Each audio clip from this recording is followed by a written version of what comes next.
What I'm trying to focus on is the trend of a very weakened economy that we've had in the United States now for 5 years and where it's heading.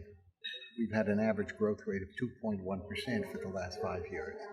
If anything, it's going to be lower than that for the next 5 years. That is not something that has happened in my lifetime working in the business world.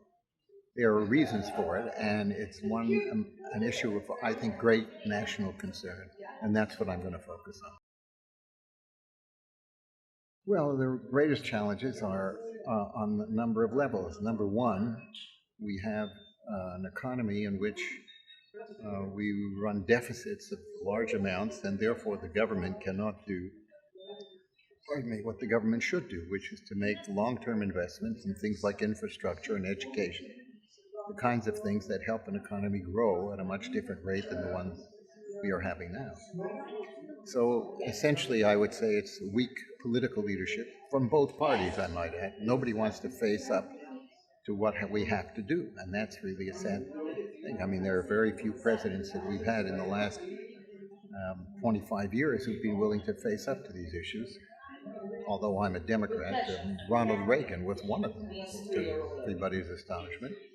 And I think this is the kind of issues that we're going to have to deal with and face up to. Whether we can do it or not politically is another whole issue. I mean, John Kennedy was prepared to do it on certain issues. It's just very dismaying to see that we've been unable to put forth leaders who have the political ability and the political courage to face up to the issues that we have to deal with.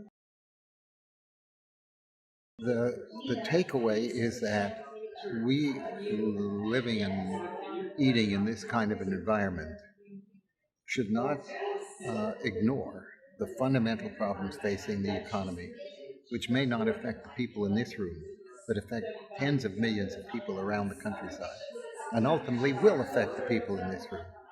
And we've got to do something about it, and people like the people sitting around here should have the courage to, shall we say, go beyond their own particular interests and focus on the national welfare.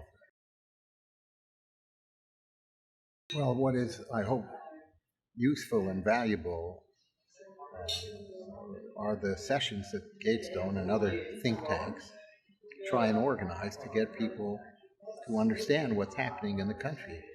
Not everybody has to agree with my assessment of it, but we have to have a discussion about these issues, and Gatestone provides that kind of platform.